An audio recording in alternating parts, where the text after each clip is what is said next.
It was the late 1990s, the second phase of the console wars after the 16-bit battle was won by Nintendo. There are two consoles off the market to show the public what 3D gaming can be in the future. The Nintendo 64 versus the newcomer, the Sony Playstation, with an honorable mention to the Sega Saturn that unfortunately lost the battle before it even began. 3D gaming was the talk of the town, and many companies tried their hand in making their own 3D adventure, but only a few could reach the statuses of the two platforming juggernauts for their respective systems, Super Mario and Crash Bandicoot. Today, we will be comparing their respective games from each series that help define what 3D gaming could be in the future. Super Mario 64 and Crash Bandicoot Warped. Before anything else, I must stress that I chose Warped out of the three Crash originals from the PlayStation, as it is the more well-rounded of the three, and we will be using the original PS1 release, meaning no insane trilogy, as it puts Warped in an unfair advantage against Super Mario 64. With that out of the way, let's get started. Since I'll be comparing two games, I figured the best way to go about it is the same way one evaluates a single game to form their opinion. And that is the game's gameplay, controls, music, presentation, and overall content. I will be comparing the two games on these qualities and settle for which one does it better. It will be divided into rounds, and the game with the most points won is the winner. However, keep in mind that neither game is bad, far from it. This is for and what I think. If you think one is better than the other, then comment down below which one you think is the better game. Subscriptions are appreciated. Now, let us begin. Super Mario 64 is a collectathon where you need a certain number of MacGuffins, in this case stars, to open more levels. You access these levels by jumping into these paintings to their respective world, and each will have 6 stars for you to collect. 7 you can get 100 coins. Peach's castle acts as a hub world to access these paintings. You must collect the right amount of stars to fight Bowser in each of the castle floor to get a key to access the next floor levels for more stars. The game requires 120 stars to complete, but you only need 70 to reach the final Bowser level, and it does not matter how you go about it, whether getting them from a painting, collecting 100 coins from the level, or going around the hub world for the castle hidden stars. You are allowed to get the stars in what ways in order you see fit, as long as you have enough to reach the next area. Level design can be open-ended for you to explore around the area to find stars, or to find things that help you net a star, such as the 8 red coins. Exploration and finding things is the key. I find Super Mario 64's gameplay to be incredibly fun. I had fun exploring most levels, trying to find the next star, or going in certain places to collect things I needed to get for that star. It is just in certain levels like Jolly Roger Bay or Tick-Tock Clock that I find a pain in the neck to explore, either because it is either a long level that could take forever to get where you were before you died, or going to an area that houses the stars are far away and you have to make a long pilgrimage to get there. What's also a pain is that if you die in a level, you are forced out of the painting to start the whole process all over again. Even if you got a star, you are still kicked out of the level. Other than that, the game is still fun to play, even if those bumps in the roads are painful to swallow. Crash Bandicoot Warped is more like taking a side-scrolling 2D game and making it 3D. Your objective is to go from point A to point B, but there is a lot more to it than that. In every level, there are crystals for you to nab in order to progress in the game. There are also crates for you to break to get Wampa Fruit, extra lives, or an Aqua Mask for you to take one more hit. Get 3 Aquas and you will be invincible for a short time. There are crates you need to watch out for, the TNT and especially the Nitro crates. Jumping on the TNT will set a countdown that will explode if it reaches to 0, and Nitro will kill you instantly if you ever do even the slightest of touch. If you manage to break all crates in a level and hit the Nitro switch box that will detonate all Nitro boxes in the level, you are awarded a gem, which you need for 100% completion. There are 45 gems in the game, but there are some levels where you can't break all crates in one go. That's where the colored gems come into play. They are located in different parts of levels, and finding them allows you to a hidden area where you can get the level's extra gem and break the rest of the level's crates. One more thing you need to take note of for completing Warp is that once you defeated Cortex, you'll get the Crash Dash ability so that you can revisit previous levels for relics. There are 3 relics: blue, gold, and platinum, and you earn them by accessing the level's time trial mode and going as fast as possible. Platinum means you can complete the stage as fast as possible, though you really need all the gold ones for completion. Blue to see the true ending. While level design can be very linear, they give you so much to do that the name of the game isn't just going from A to B with the stuff I just mentioned. I feel like they made the most of these levels with the collectibles, in a way that I find fun and don't mind revisiting them. Whether trying to find all the boxes the level has with the new color gems, showing where the rest are, or giving my hands arthritis trying to go for that platinum relic for the 50th time. They are pretty challenging levels in their own right, with level obstacles and enemy placements. Though in some instances, they will have you ride a motorcycle, a baby tiger, or jet ski, or heck even a biplane to take to the skies. These stages still involve you breaking all the boxes, so the name of the game is still the same. It gives you variety in a way that stays true to the core gameplay and doesn't stray away from it. With gameplay out of the way, in terms of comparing these two titles' gameplay, while I find Super Mario 64's levels fun, open, to collect stars, I find Crash Warp's gameplay the better of the two, as they give you so much to do in these linear levels than in 64, where you could just collect stars and coins in open areas. You have gems, color gems, crystals, and the trademark quakes to go after that make the simple levels feel like they have plenty to do in them, compared to walking around and jumping in the open stages in 64 for stars, coins, and not much else. I also feel like that in terms of challenge, Warp does a pretty good job in making the levels just difficult enough, whether you're trying to look for the extra goodies or going from A to B with uniquely difficult level design. Whereas the 64, while it can give you a challenge in figuring out where to go or what to do to get to the star, most of the challenge comes with dealing with the archaic level design and aged camera controls. TikTok's Clocks challenge to me is not trying to fall off as a platform up its vertical level design, because if you die, then you'll have to start the whole level all over again with no checkpoints, and it can be easy to mess up thanks to the jank camera. Case in point, Warped wins this round.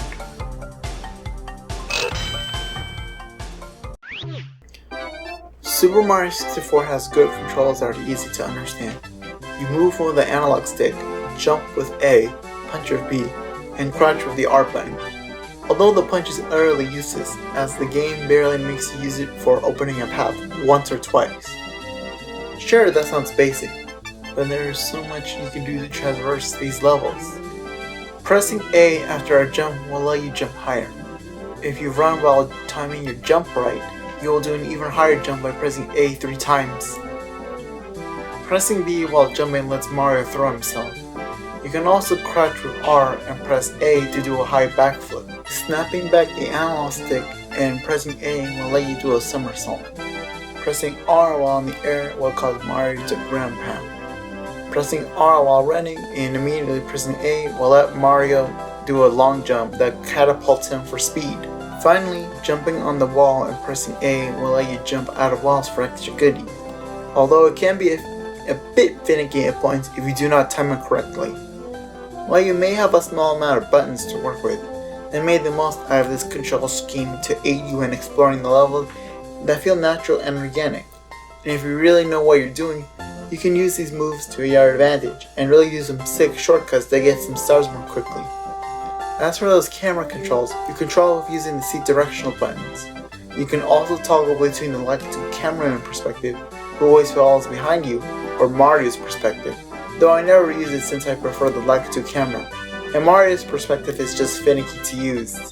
With that being said, I feel like this is the one area where the game has aged. Pressing on 4 buttons isn't as good or precise as using the analog to control the camera, and it will not give you a full 360 majority for your playthrough, which can be annoying to deal with when trying to get around the level. You can use some use from it and get better at it at no time, but it is something to take note of when playing. Crash controls like you did in Cortex Strikes Back.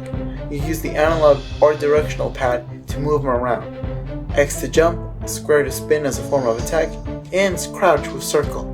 If you press circle while running, you'll do a slide that gives you a burst of speed at the cost of your control for a bit, and is good to attack onto enemies. Jumping while sliding will allow you to do a bigger jump. Pressing Start go while on air lets Crash do a body slam for those cage crate. That is not all, however. As you play the game, you will fight bosses at the end of each world. Defeating them will net you a power-up to add more to your arsenal. Defeating Tiny will net you a super body slam that is faster to boot and extend the hit radius. Defeating Dingo Dia will unlock the double jump, which you press X twice to do another jump on the air. Defeating End Trophy will grant you the Death Tornado Spin, where you can spin for an extended time and even use to glide on the air.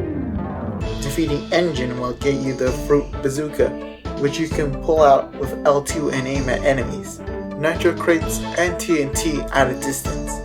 Finally, for defeating Cortex, you get the Crash Dash ability to let you run with R2 for those aforementioned lyrics. These power-ups are a blast to use, since you are able to chain a slide jump with a double jump and use the Death Tornado Spin to bypass the level's obstacles, as shortcuts and fighting crates are made a little easier on you. Although you will make the use of them in getting the relics as running, slide jumping, and using the Death Tornado Spin after a double jump can shave off seconds of your time. Though a minor complaint I only have is that after your first jump, the double jump can be unresponsive if you don't press it right away. You can't jump if you're descending down. Other playstyles and how they control are pretty decent. The motorcycle can be a little less stiff, but it isn't the end of the world for me. The Tiger section controls are better than the motorcycle, as you can be precise with it and go really fast with a push of a button.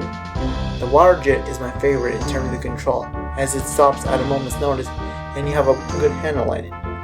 Lastly, the plane section may be my least favorite, as I feel it is stiff in terms of air control, as does the barrel roll. It isn't like in Star Fox where I have a better grip on the R-Wing and shooting is a bit awkward. Still okay though. With that out of the way, in terms of what I think is the better control, Super Mario 64 wins this round. Crash control is great overall, as well as his new power-ups, whether going for those collectibles or beating the time for relics. But in 64, the tricks are great to pull off in traversing the land and making shortcuts. With Crash, they feel great to pull off in everything and time travel contact, but as far as going from A to B, it does make things easier, but there's no point to it as you're going to the end only. With 64, the tricks you can do has more meaning to take shortcuts and to travel around the world around the more open levels. I just find it more fun and practical if I want to do a little parkour.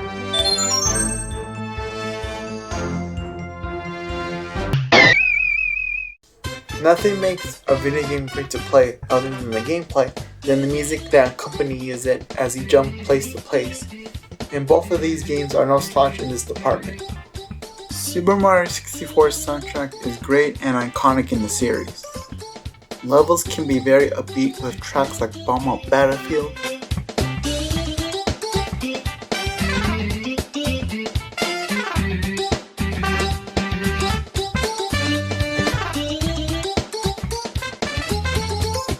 and the slide theme.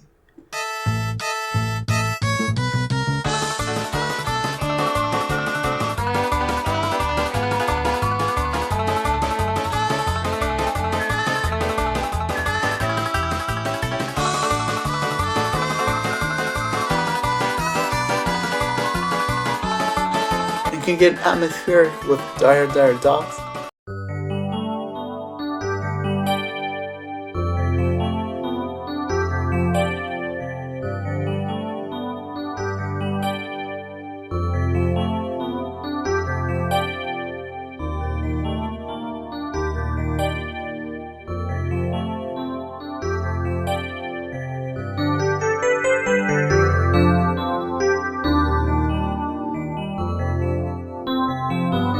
and Hazy Maze Cave.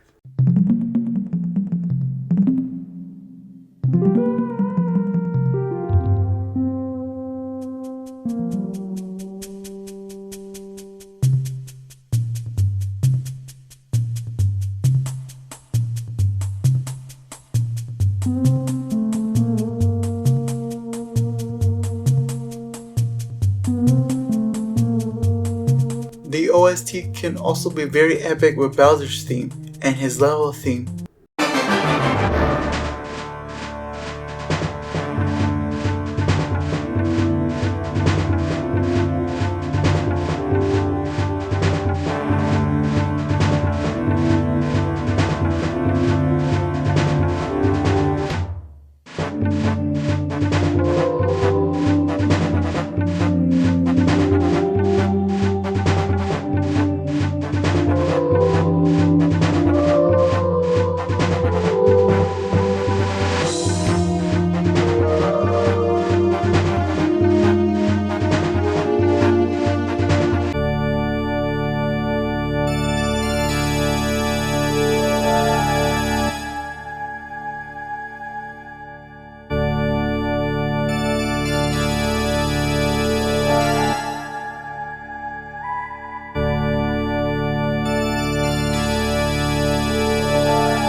all great to listen and fit the mood of the level.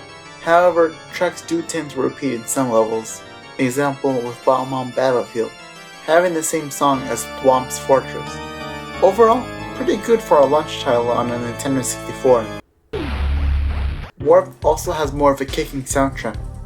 Thanks to the PlayStation 1, music in the system is up to CD quality and thus delivers some really good music with instruments. Majority of levels are more energetic and pretty catchy as well, such as the Dino levels.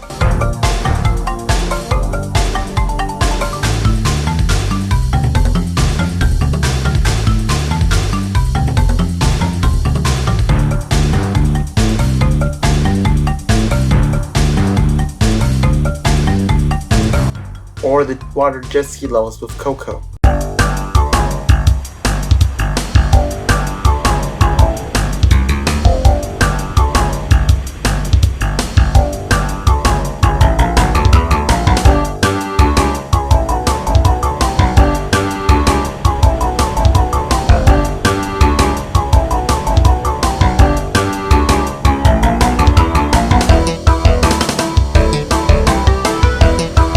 Even if they go for more atmospheric with the pyramid level or underwater levels, they still have an ounce of that cartoony Crash Bandicoot music in there.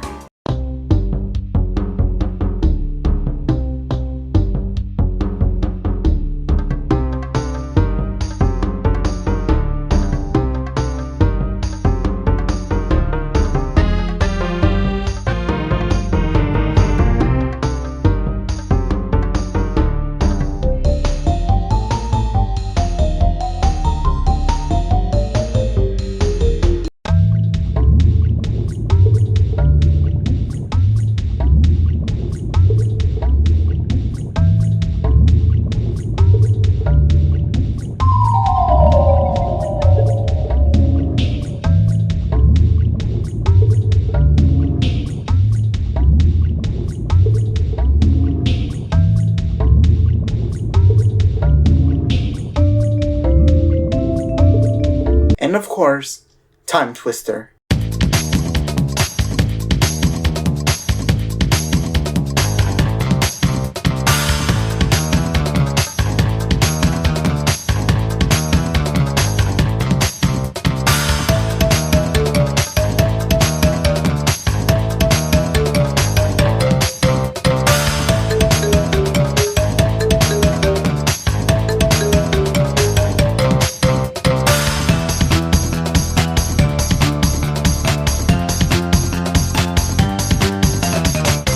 They have so much music to go around that I really don't mind if they repeat tracks, in which case they rarely do. Bird who wins music is Crash Get Warped. I love Super Mario 64's music, however I feel like there's a lot more energy put into Warp's OST, and while both soundtracks can be atmospheric, the way Warp's music plays still have a sort of kinetic energy, whereas with Mario, it's sort of background noise while you jump on Goombas or wahoo your way through the dark caves. Playing Super Mario 64, while I think the soundtrack gets the job done in being video game music, I find it nothing much more than that, and rarely find myself listening to it outside of the game. With Crash, everything gets you pumped up to play these stages, and it is more catchy to boot. The soundtrack is one of my favorites from the PS1 era that I always listen to outside of the game. Also, the themes have more variety compared to 64 with high quality instruments and themes not repeating to the extent of Super Mario 64. Round goes to Crash.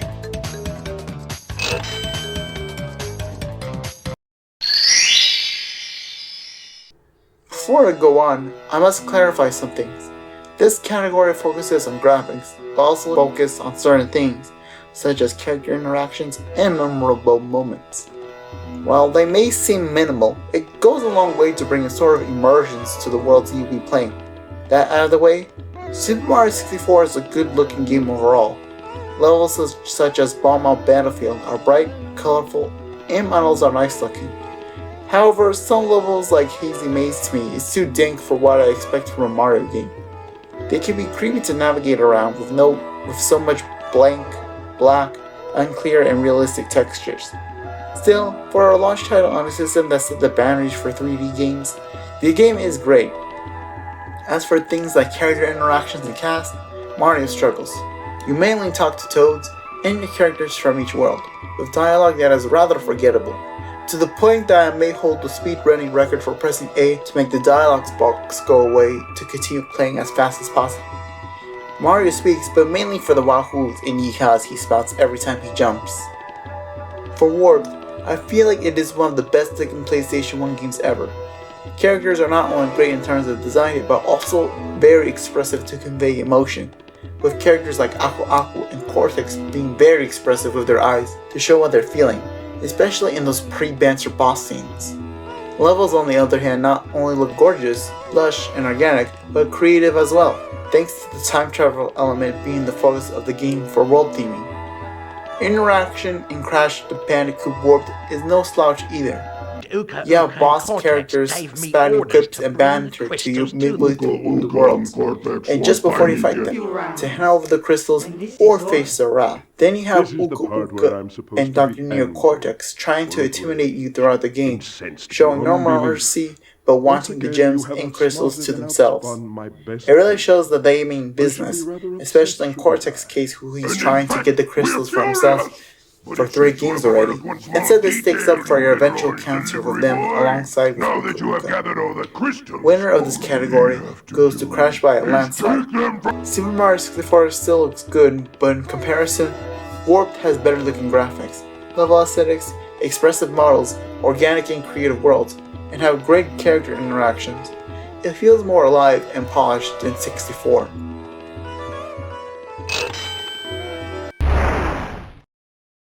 Final category is overall content in each game, judging on each game's main campaign and what it offers for 100% completion. As mentioned before, Super Mario 64 has 120 stars, but you only need 70 to enter the final level. Once you're done with that, you can revisit all levels to complete the quota. Once you get all the stars, the cannon nearby the outside of Peach's castle will be usable, and launching yourself to the roof of Peach's castle is where you have a nice meet up with Yoshi. Get 100 lives, and a triple jump that will sparkle and prevent you from taking follow-up damage, no matter the height. In Warped, you only need to play all 30 levels for the crystals to get to Cortex. Once that's done, you are able to reach the fight with him. However, the first time around, Cortex and Uka Uka manage to escape. Your new mission now is to collect all of the gems, including the color gems, as well as getting the blue relics.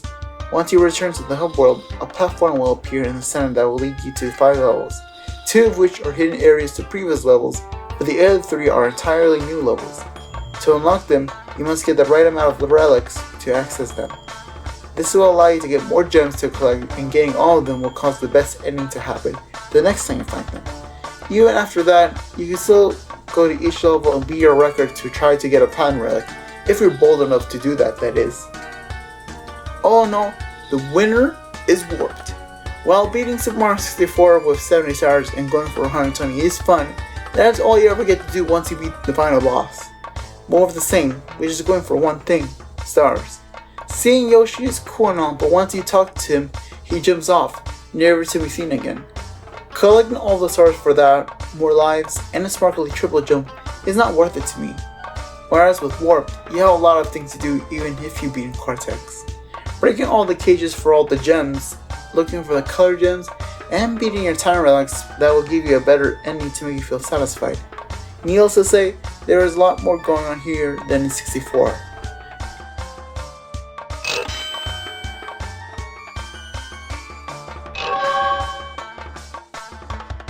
And the winner is Crash Bandicoot Warped. Super Mario 64 is a revolutionary game for its time, and still holds up. However, while it may have the better controls, Crash wins with gameplay, music, presentation, and overall content.